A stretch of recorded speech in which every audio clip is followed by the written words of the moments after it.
Welcome to the Shuttlecock Podcast, brought to you by Badminton South Australia, the show that talks about the badminton community and the sports industry. Thanks to our amazing sponsors, Badminton Australia, Bendigo Bank West Beach, and O'Neill Sportswear. Hello everyone, welcome to the Shuttlecock Podcast. I'm your host, Callum Dunk. Today on the show, we are joined by Associate Professor at Flinders University, Shane Pill. Shane, thanks for joining us, mate. Good to see you again. Thanks for the invitation. Now, for those who do not know much about yourself, would you be able to give us a quick introduction to yourself and tell us a few highlights of your career so far? I was a health and physical education teacher for 18 years, and then 2006 took a educationally sideways move to working in teacher education at Flinders University. 16 years now at Flinders University. My main teaching areas are physical education and sport coaching. I also do a little bit of work in postgraduate supervision of students doing educational leadership, PhDs, Masters in Educational Leadership, and research in those areas as well. Yeah, we first met in 2016 or 2017 when I entered into the Bachelor of Sport Health Physical Activity at Flinders Uni. And during my time, you were a really big advocate for the game sense approach. So for those people at home who may be watching, what is the game sense approach? Showing my age here, the game sense approach goes back to the early 1990s, where similar conversations that we're having today about declining participation of youth in sport in particular, but physical activity generally, were occurring. The game sense approach was developed by the Australian Sports Commission as a game-based alternative to the traditional focus on doing a series of drills that lead to a game at the end of the coaching session, and refocusing so that the game became the practice. The game is what draws people to it. Doesn't matter what age you are. When we ask people to recall their peak experience with sport, they talk about the time they played, whether that be a competitive game, a training game, an informal game. So the purpose of the game sense approach was to position the game more centrally. The game could be a form of the game which is used educatively to teach a particular aspect of the full rules or bigger version of the game. And it came from the research that said young people play sport primarily because their parents take them to sport. Parents are the key initiators into the sport experience. Young kids just want to play. They enjoy moving. They'll choose to run if the option of running is there. They're exploring how their bodies work, why their bodies work, coming to appreciate their bodies in motion and enjoying those experiences. And through play, they come to understand their world, their relationships with the world and the people who are in the world. They come into formalized sports as a form of play because they're taken to that by their adults or older siblings. So the game sense approach was about leveraging that motivation to play that seems to be inherent in humans and said, let's make that the central part of the sport practice experience. Subsequently, there's been a whole heap of research that has suggested that you get the same technical and tactical outcomes using manipulation of game forms as what you do from drill form trainings. That's not to say that drill form trainings don't have a place, they do. But it's suggesting that drill form trainings are not the default to the substantiation of the practice. Let's actually work with people's motivations and what gives them joy, and that's to play the game. Sport Australia developed the game sense approach in consultation with sports during the 1993, 4, 5, 6 period, and I went to some game sense workshops in 1996. I'd previously been to some workshops that had put me in touch with Rick Charlesworth's work on designer games. Rick Charlesworth, potentially Australia's most successful international sports coach, had talked about how he uses games to package technical, tactical and fitness components into the one training form so you don't have to do separate parts of the training. I happened to be teaching with Brian Redding, who was our head of department, and I watched his physical education lessons, which were predominantly playing games. Mine were more standard from a series of closed into open drills, which prepared people to play the game. And I kept thinking to myself, I'd rather be in Brian's class because I want to play. So I opened up conversations with Brian around why he was doing what he was doing. Started to think that I wanted to head my teaching in that direction. Through a level 2 Australian football coaching course, got introduced to Rick Charlesworth's work on design of games. And then the GameSense approach was rolled out by the Australian Sports Commission. And that solidified in my mind that this game-based approach to sports coaching was the way to move forward. Yeah, I think one of the things that you touched on was, creating the thinking players, creating that tactical awareness. We see it so much more. And badminton, this is a badminton-related podcast. And, tactics are such a big part of badminton. You got to look at your own strengths and weaknesses as a player. You got to look after your partner as well if you're playing doubles. You got to look at your opponent's strengths and weaknesses as well and work out areas that you could exploit them. For example, if someone's really good overhead, you're not going to keep lifting the shuttle to them because that's just feeding their strength. So that's really interesting. One of the other things that you touched on when, I was at Flinders was teaching games for understanding. So would you be able to explain that concept now and from there be able to, showcase the comparisons and the differences between TGFU and the GameSense approach? Sorry, it's a loaded question. It's a big question. Teaching games for understanding in its broader sense relates back to your previous commentary around developing thinking players. If you don't have an understanding of the complexities of play and the solutions that are possible in the unique moment of play, you can't strategize, recall your, from long-term memory, your principles of play to deal with moments, to tactically come up with a solution in that moment of play. So the idea of teaching games for understanding is the process by which we develop the thinking player. The player is the person in the moment of the play that has to figure it out. And the research is really clear that the players that are at the elite level in all sports make their decisions faster and more accurately as a result of being more cognitively advanced, better organisers of their thinking, better strategizers of their thinking in the moment. The players can't execute what they don't know. So they shouldn't experience anything in the game that they haven't experienced in practice. And that brings us back to practice being the time that we put people into game forms to experience the game, to experience the solutions in the moment, the range of solutions that are possible, to develop the adaptability and flexibility of their movement toolkit in order to be able to meet the requirements of the moment. If all we've done is given them one way of doing things for one solution, we only have that one opportunity in their toolkit because that's all we've developed. If we get them thinking in one particular way because the drill has only fed one solution, we have that inattentional blindness where they're not aware of the other opportunities, the other solutions that are available, which may be more optimal to the one that they only know. So we have to put them in that information-rich environment, get them exploring the possibilities of solutions in that information-rich environment. And that information-rich environment is the game. Now, the other part of that is what's the difference between TGFU, teaching games for understanding as a model, and the GameSense approach. As a model, teaching games for understanding has a sequential 6 steps that takes you from an initial game experience through an appreciation of what the rules allow you to do and not do, to reveal what you might need to practice technically and tactically to improve your game performance.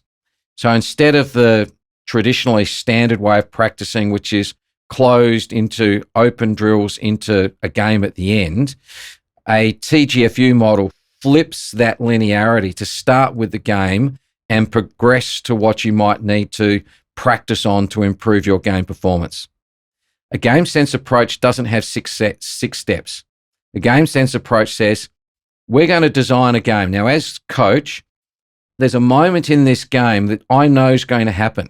I've chosen this game and the conditions or constraints of the game, knowing that this moment is going to occur. And that's the moment that I want to open up educatively to expand, focus, shape the possibilities for action of that player. And then once that moment occurs, we have the inquiry piece. We ask questions around what's possible. Are we ready? Do we need to develop something? At that point, we might go back into the play. At that point, we might go into a practice task. At that point, if we're dealing with a squad of players, some players might need to be advanced into a more challenging activity. Some players might need to go back into the starting game. Some players might need to break out. So we call this a non-linear approach to coaching, because the art of coaching comes in observation of that opening game and deciding where the players need to go to next as a result of the inquiry piece with the players. Yeah, something that I've tried to incorporate into my own coaching practices when I go to schools is to start my 4-week block of lessons. We generally use the sporting schools funding. So those lessons are anywhere between 4 to 10 weeks. So you get the time to see what they can do at the beginning through a game, and then you can observe, see. The common thing that I see with badminton players and kids trying to learn how to play badminton is they can't serve and they don't use their feet. So generally from that first experience with the game, I can see 2, 3 or 4 things, and that helps me to lay out the rest of my program. And obviously we try and come back to a game at the end of the program to see how much the kids have progressed, which is quite rewarding as a coach, because you get to see how much they've improved in a short space of time. And particularly in a primary school setting, not a lot of kids get introduced to badminton in a primary school setting. It's not until year 7, year 8 where badminton generally gets introduced. Maybe sometimes in year 5 or year 6, depending on if the physical education teacher feels comfortable teaching badminton. So I definitely think from my time and learning from you and other lecturers at Flinders, that's certainly helped to improve my coaching practice. And I've been able to pass that on to my coaching team. So even when I leave Badminton SA in the coming weeks, I'm able to, leave them in a good stead when it comes to the quality of coaching, and the consistency of our programs, stays the same. Shane, for coaches and physical education teachers who may be watching this video, what are some of the ways that they could incorporate the game sense approach and TGFU specifically for badminton? In an Australian context, I think we contain ourselves to talking about the game sense approach. The game sense approach has been the pedagogical emphasis for Australian sports since the mid-1990s. Initially released as a series of game sense cards to show people how to use scaled, small-sided games for particular sporting skill development, then rolling into the active after schools community playing for life cards, which all sports then use those cards to develop a series of game-related curriculum that they could use in a sporting schools context. And we still have those cards now through the sporting schools framework, through the Playing for Life philosophy on the Sport Australia website, linked to the physical literacy narrative that Sport Australia is progressing as an understanding of what the person who is able to take self-regulated, self-motivated direction for physical activity in their life, we talk about them being physically literate. So within that framework of staying within the narrative of being game sense, going back to what you said about looking at your players and understanding where they are at, that's the starting point for building our curriculum. Whether we're a sports coach or a PE teacher, we're designing a series of environments, which we call lessons or practice sessions, in order to improve the ability of our players. So in 5, 6, 10, 20 lessons, sessions time, they're better than what they were at the start. We can only know if they were better at the end than what they are at the start is by having some data through our observation of their gameplay. Through observation of their gameplay, we're then able to develop them from where they are. The traditional approach to coaching is the coach goes in thinking, this is what I want to do as coach.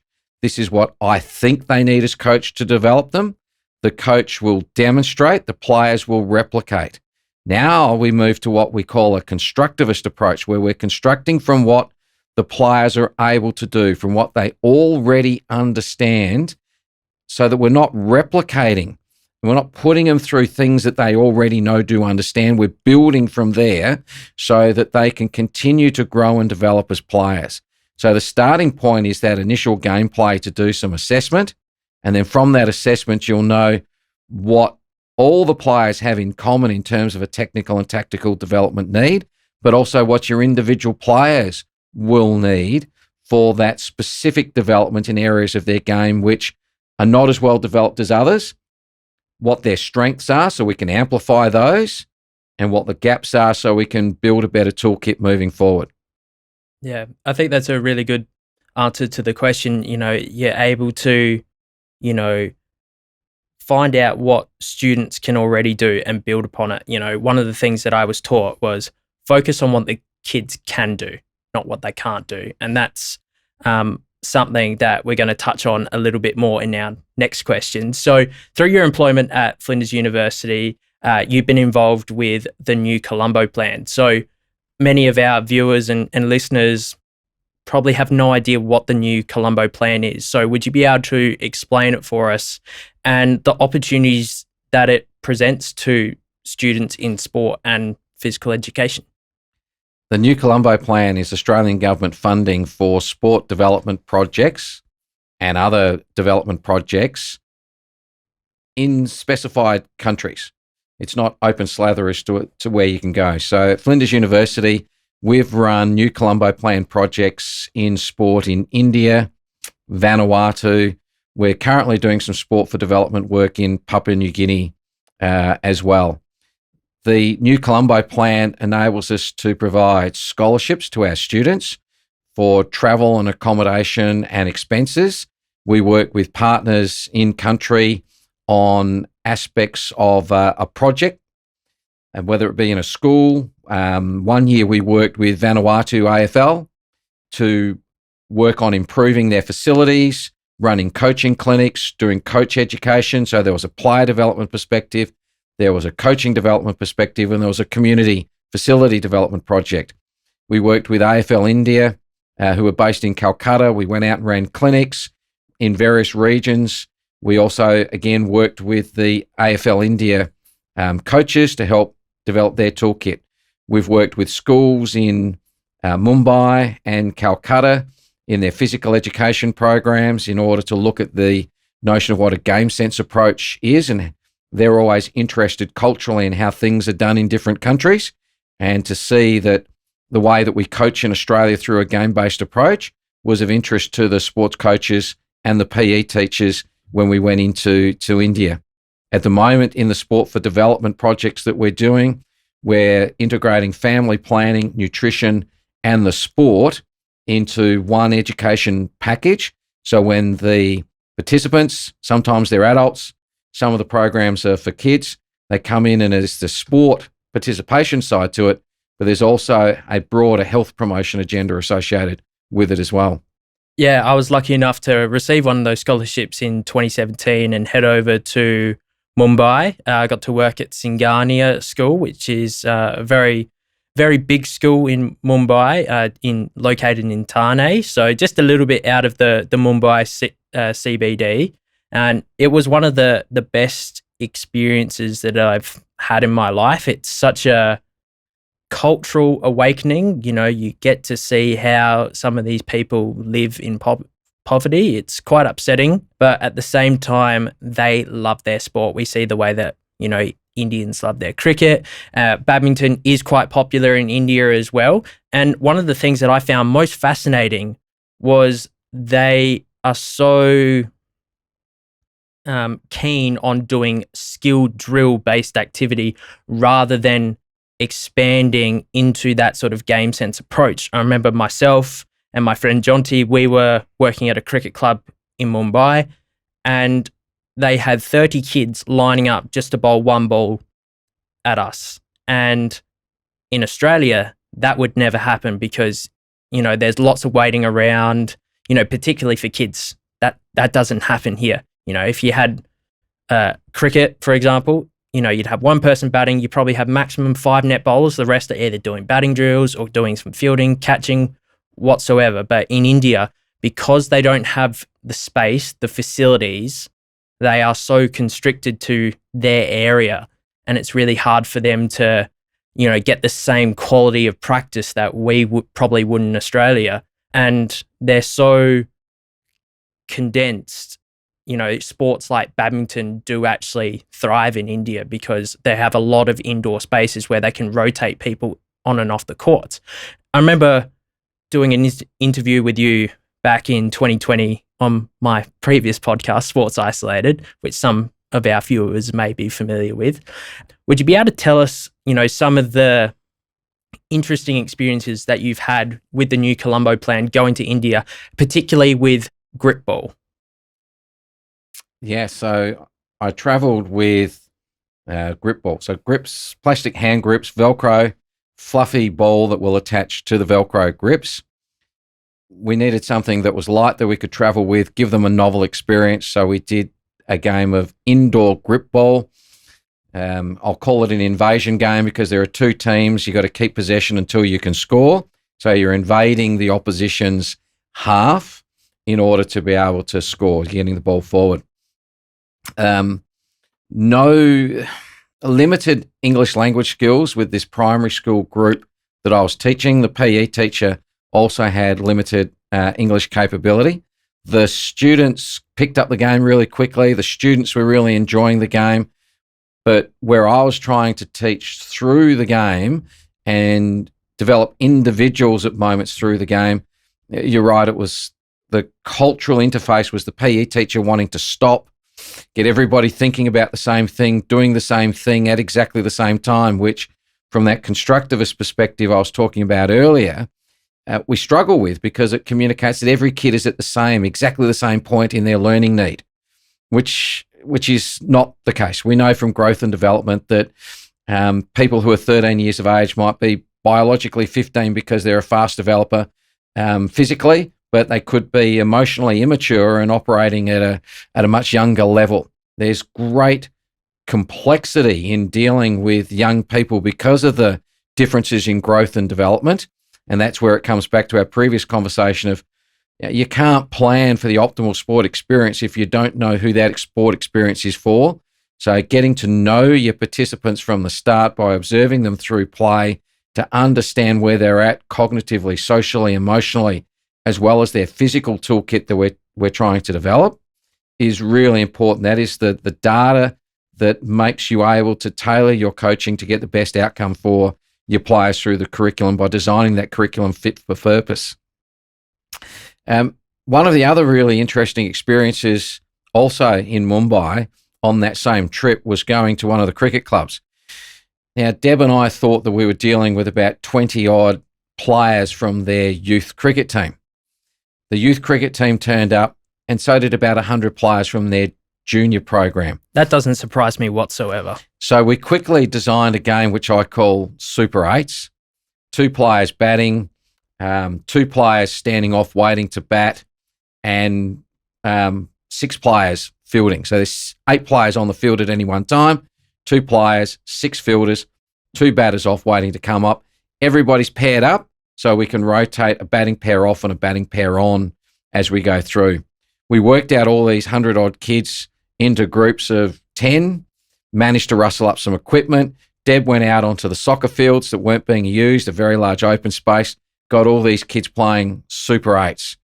And the cricket club was amazed that we had 100 kids with minimal staff, all just playing essentially backyard cricket, doing what they would do in their free time, but structuring it a little bit more so there was equal playing time and coaching through those. And we gave the coaches some specific elements to look at and roam around and do it. Meantime, I was with the youth team in the nets, and after about 10 or 15 minutes, I went over to the bowlers and I said, "What are you trying to do to this bowling pair?" I said, "What are you talking about?" I said, "Well, have you had a discussion as a group of bowlers to work out what your bowling strategy is? That's what you would do on game day. Yeah, that's what we do on game day. Why aren't you doing that in the nets?"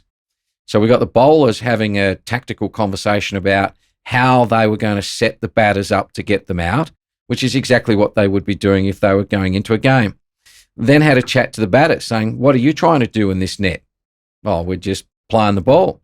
So then I grabbed a whole heap of large witches' hats and set them up in the net as fielders and said, if you hit the ball in the air to one of these witches' hats, you're out, you rotate the strike. If you hit the ball into the gap between the witches' hats, based on your feel of the ball off of the bat, you call 4, 6, 1, 2, whatever it is you think, and you rotate the strike, because that's what happens in a game. If you hit the ball to the fielder along the ground, you don't get to rotate the strike. Set that up, put it in all the nets. The net I'm watching has the captain of the team. First ball is bowled. He rocks onto the back foot, cracks a cut shot, head high to the fielder at the witch's hat, which I set up in gully. I've gone out first ball, rotate the strike. He's looked at me and gone, what do you mean? Came off the middle of the bat, witch's hat, fielder, out first ball, rotate the strike. He's looked at me and gone, no problems from then. We shaped the focus of their attention by putting those imaginary fielders, and now they had to think tactically on a ball, but strategically as a batting pair, how were we going to rotate the strike?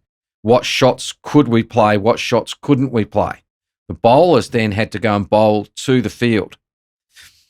That's not even in Australia how I see most cricket nets occurring, but that would be the application of a game sense approach. Let's turn this net session into a game, bowlers versus batters. And let's see how many runs the batters can accumulate and how many times the bowlers can get a wicket. Yeah, I think that's a really, really comprehensive example, something that myself and our coaching team do when we're at schools. Let's say we're working on an overhead clear. If they land it in the back tram lines, we'll give them 2 points, if that's been the intention of our lesson. So they have the incentive to score, and trying to create that competitive, incentive for them to try that shot. And if they muck it up, so be it. You'd rather them try and think about the game in a much more deeper context. Now, before we wrap it up, Shane, you've published a few books, and do you have any interesting research that's going on behind the scenes at the moment?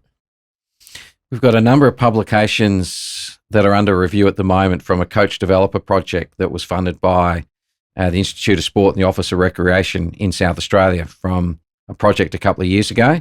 We've just wrapped up last year a project with Tennis Australia looking at the limits, constraints and possibilities for women's tennis coaching and encouraging more women into a coaching pathway, and currently looking at trying to get some coaching research up with a few other sports as well, but nothing that I can talk about at the moment.